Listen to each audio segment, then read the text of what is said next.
प्रिय शिक्षार्थियों, आप सभी का ऑनलाइन कक्षाओं में बहुत बहुत स्वागत है। आप एक लंबे अरसे से हिंदी की ऑनलाइन कक्षाओं को लगातार पढ़ रहे हैं।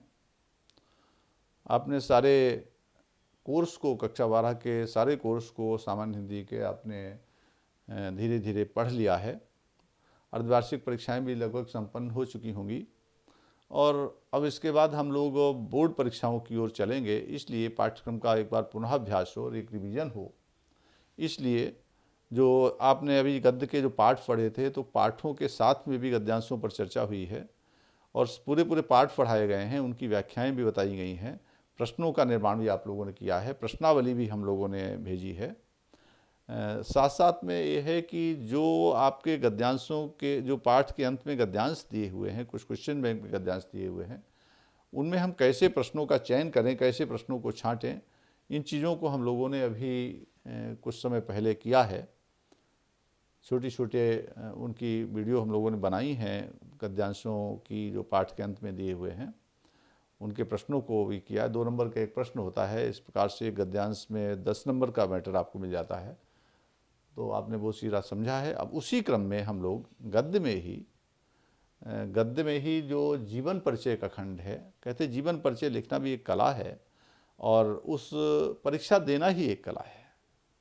परीक्षा हम देखते हैं किसी को बहुत ज्ञान होता है, बहुत अच्छा लोगों को पता होता है, याद होता है, लेकिन वो सिस्टम से अगर नहीं लिख पाते हैं तो फिर उनके अंक कम आते हैं।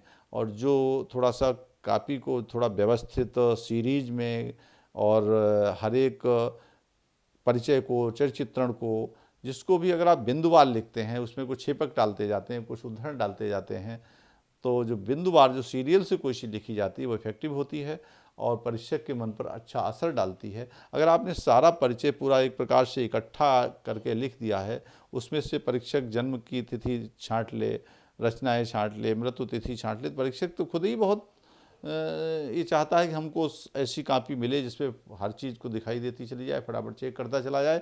नंबर भी अच्छे उसके मस्तिष्क से निकलते हैं जब उसको कॉपी में सहूलियत जैसी दिखाई देती है। अगर आपने पता लगा चौथे प्रश्न का काखंड पहले कर दिया, अब उसका चाखंड बहुत बाद में कर रहे हैं, बीच में आपने 5वां प्रश्न करना हल कर दिया, तो फिर केजिंग में दिक्कत आती है। जो कॉपी के ऊपर केजिंग करते हैं, इस हिसाब से जो भी चीज़ करें वो सीरियल से करें। जो प्रश्न जहाँ पर करें वो पूरे खंड उसके एक साथ करें। व्याकरण भाग करें तो व्याकरण भाग एक साथ कर दें, साहित्य का करें तो साहित्य का एक साथ कर दें, और इस तरीके से क्रम से करते हुए चले जाइए तो ज़्यादा अच्छा है। तो आप देखेंगे इसमें गद्य खंड में ही हम आज डॉक्टर APJ अब्दुल कलाम के संक्षिप्त साहित्यिक और जीवन परिचय पर चर्चा करेंगे। आप सबसे पहले समझें इनका पूरा नाम क्या था। तो आप देखें, ध्यान से देखें, इनका जो पूरा नाम था वह अबुल पाकिर जैनुलाब्दीन अब्दुल कलाम। इनका पूरा नाम था अबुल पाकिर जैनुलाब्दीन अब्दुल कलाम। इस तरीके से आप जो है इसको समझें। अब आप देखेंगे कि इनका परिचय है तो उसको बिंदुवार हम लोगों ने परिचय को 7 बिंदुओं में बांटा है।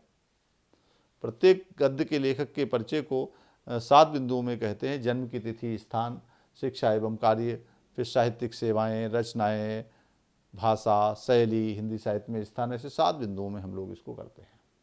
तो देखें, जन्म की तिथि व स्थान, तो डॉक्टर APJ कलाम जो थे वो कैसे, क्या व्यक्ति थे, क्या था, ये थोड़ा ध्यान रखें। कहाँ इनका जन्म हुआ? डॉक्टर APJ अब्दुल कलाम का जन्म 15 अक्टूबर 1931 ईस्वी में तमिलनाडु में हुए था। ये तमिलनाडु के रहने वाले थे, बहुत बड़े साइंटिस्ट हुए हैं, वैज्ञानिक हुए हैं, अपने इनका नाम से राष्ट्रपति भी रहे हैं। इनके पिता जैनुल अबिदीन एक नाविक थे। इनके पिता जैनुल अबिदीन एक नाविक थे। पिता का भी नाम अगर आ जाता है तो जन्म की तिथि स्थान के साथ तो ठीक है, कोई ऐसी बात नहीं है। शिक्षा एवं कार्य, आपने कहाँ तक शिक्षा प्राप्त की, कार्य क्या किया, ये दोनों बातें इसमें आ जाती हैं। तो तिरुचिरापल्ली के सेंट जोसेफ कॉलेज में इन्होंने भौतिक विज्ञान में स्नातक किया। भौतिक विज्ञान में इन्होंने स्नातक किया। BSc की होगी, BSc, BA, BCom, ये सब स्नातक डिग्रियां हैं, जहाँ पर BA, BSc आपका जो है, BCom, ये सब। तो तिरुचिरापल्ली के सेंट जोसेफ कॉलेज में इन्होंने भौतिक विज्ञान में स्नातक किया। बीएससी किया। 1960 ईस्वी में मद्रास इंस्टीट्यूट ऑफ टेक्नोलॉजी से इंजीनियरिंग की पढ़ाई आपने की, मद्रास इंस्टीट्यूट से। तत्पश्चात रक्षा अनुसंधान विकास संगठन में आप वैज्ञानिक बन गए। देखिए कार्य भी सामने आ गया, वैज्ञानिक बन गए, पढ़ाई पूरी हुई, वैज्ञानिक बन गए। वे डीआरडीओ के सचिव भी रहे, डीआरडीओ के सचिव भी रहे और मिसाइल के रूप मैन के रूप में आपको जाना गया। मिसाइल मैन के रूप में, मिसाइल इन्होंने बनाई, मिसाइल मैन के रूप में आपको जाना गया। तो शिक्षा और कार्य में कहाँ तक शिक्षा प्राप्त की, कैसे की और फिर उन्होंने कार्य किया क्या, यह इस शिक्षा एवं कार्य के बिंदु के अंतर्गत ये विषय वस्तु आती है। साहित्यिक सेवाएं, साहित्य व देश की सेवाएं, क्या क्या साहित्य की सेवाएं इन्होंने की, देश की सेवाएं की। इन्होंने महत्वपूर्ण लेखों, आत्मकथाओं व कविताओं पर साहित्य सृजन किया। इन्हें महत्वपूर्ण लेख लिखे, चुटपुट में आत्मकथाओं भी लिखी और कविताओं पर इन्होंने साहित्य सृजन किया। आत्मा परमात्मा जैसे दार्शनिक प्रकरणों पर भी आपने लेखनी चलाई। बताइए, एक वैज्ञानिक है जो मिसाइल मैन के नाम से जाना जाता है, भौतिक विज्ञान में जिसने भी स्नातक किया है, ऐसा व्यक्ति आत्मा और परमात्मा जैसे दार्शनिक विषय पर आपने अपनी लेखनी चलाई, यानी उस पर भी आपने दखल किया। इसके मतलब निश्चित रूप से आप बहुप्रतिभा के धनी थे। आप केवल वैज्ञानिक क्षेत्र में ही नहीं, आपने साहित्य क्षेत्र में भी अपना जो है वो अपना जो है अच्छा स्थान बनाया था। देश हेतु सराहनीय योगदान, सराहनीय शब्द लिखा, सराहनीय शब्द यहाँ पर है। देश हेतु सराहनीय योगदान के फलस्वरूप, यहाँ पर सराहनीय शब्द है, सराहनीय। देश हेतु सराहनीय योगदान के फलस्वरूप भारत रत्न इनको प्रदान किया गया। देश की जब सराहनीय सेवा इन्होंने की तो इनको भारत रत्न से सम्मानित किया गया। बहुत बड़ा पुरस्कार है, बहुत बड़ा सम्मान है भारत रत्न प्राप्त करना। इन्हें पद्म भूषण, पद्म विभूषण, इंदिरा गांधी राष्ट्रीय एकता, वीर सावरकर, रामानुजन पुरस्कार प्राप्त हुए। अब देख लीजिए पुरस्कारों की श्रृंखला है इनके साथ में। बहुत बड़ा व्यक्तित्व था इनका। इन्हें पद्म भूषण, पद्म विभूषण, इंदिरा गांधी राष्ट्रीय एकता पुरस्कार, वीर सावरकर, रामानुज पुरस्कार, वैज्ञानिक थे वो, ऐसे पुरस्कार इनको प्राप्त हुए। यूनाइटेड किंगडम द्वारा डॉक्टर ऑफ साइंस की मानक उपाधि इनको प्रदान की गई। बहुत बड़ा व्यक्तित्व था इनका। यूनाइटेड किंगडम द्वारा डॉक्टर ऑफ साइंस की मानक उपाधि इनको प्रदान की गई। इस तरीके से आप देख रहे हैं कि इन्होंने साहित्य व देश की सेवाओं में बहुत बेजोड़ योगदान किया है। तो इसलिए आज वो बहुत आदर को प्राप्त हैं। राष्ट्रपति के रूप में भी इनको बहुत आदर मिला है। प्रमुख कृतियां, अब प्रमुख रचनाएं भी इनकी देखें।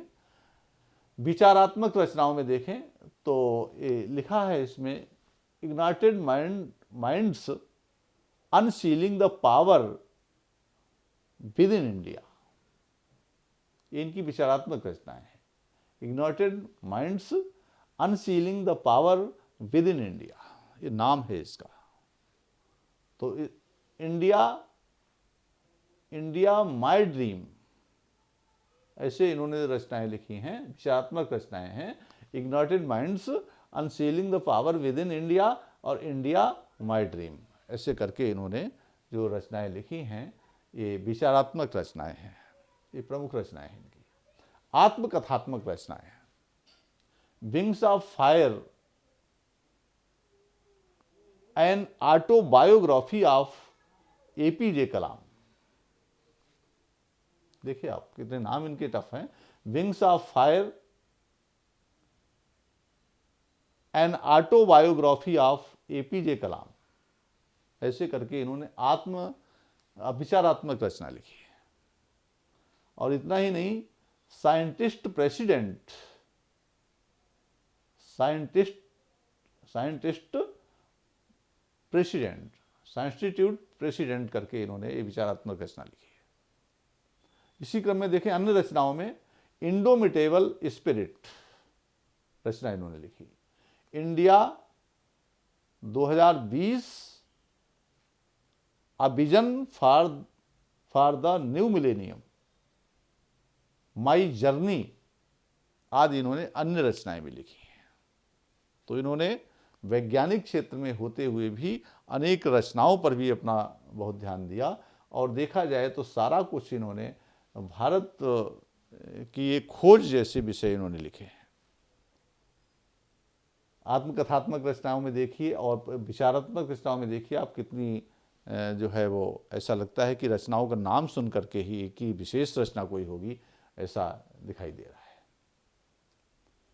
भाषा, इनकी भाषा सामान्यतः शुद्ध, परिष्कृत कहते हैं जो बहुत ही सजी संवरी हुई, खड़ी बोली है, कोई भाषा में लोच नहीं है, खड़ी बोली है, और सरल बोधगम्य है।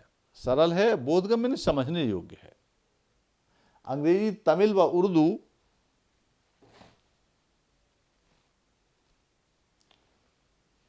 आदि का भी इसमें समावेश है। इस तरीके से भाषा को, अंग्रेजी के शब्द भी इसमें आ गए हैं, तमिल के भी आ गए हैं, ऐसे भाषा को आप लोग इसको समझें।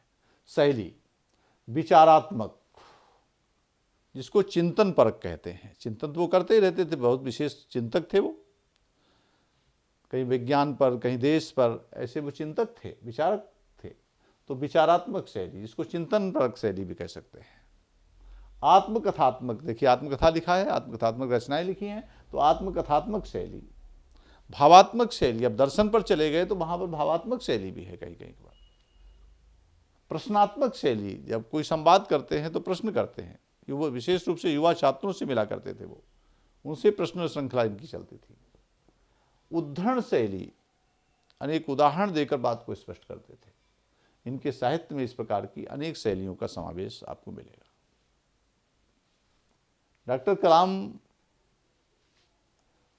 अब लास्ट में जब आप जाएंगे तो हिंदी साहित्य में स्थान, इसमें लेखक के संपूर्ण परिचय को, उनके व्यक्तित्व को यहाँ पर एक निष्कर्ष के रूप में, एक उपसंहार के रूप में हम लोग हिंदी साहित्य में स्थान, इसमें हम किसी भी लेखक का कोई प्रशंसात्मक वर्णन इसमें करते हैं। तो डॉक्टर अबुल पाकिर जैनुलाब्दीन अब्दुल कलाम, ये पूरा नाम है इनका, उच्च कोटि के वैज्ञानिक, दार्शनिक, समाजसेवी, मानवता के पुजारी, सर्वप्रिय राष्ट्रपति थे। देखिए आप कितने अच्छे शब्द, पढ़ने से बहुत आनंद आता होगा। डॉक्टर अबुल पाकिर जैनुलाब्दीन अब्दुल कलाम उच्च कोटि के वैज्ञानिक थे, दार्शनिक थे, समाजसेवी थे, मानवता के पुजारी थे, सर्वप्रिय राष्ट्रपति थे, सारे विश्व उनको जानता है। भारत के इस मिसाइल मैन को चिरकाल तक स्मरण किया जाएगा, अर्थात मिसाइल मैन के रूप में चिरकाल तक, लंबे समय तक इनको याद किया जाएगा। और आप मिसाइल मैन भी थे, चिंतक भी थे, विचारक भी थे, वैज्ञानिक भी थे, ऐसा एक बड़ा व्यक्तित्व इनमें समाया हुआ था। सारा समाज, देश इनके योगदान का ऋणी है। इस प्रकार से ये सारे परिचय हम लोगों ने गद्य के परिचयों को अभी तक पढ़ा है। इनको ध्यान से बिंदुवार इनको समझते हुए चलें। पीडीएफ की अगर आवश्यकता है तो डिस्क्रिप्शन में लिंक दिया हुआ है, उस पर जाकर टेलीग्राम चैनल से जुड़ें और पूरा ध्यान से समझते हुए चलें, तो आपका ये परिचय का जो खंड है वो आसानी से आप कर सकेंगे और इसमें आपको आसानी रहेगी और रोचकता भी आएगी। धन्यवाद।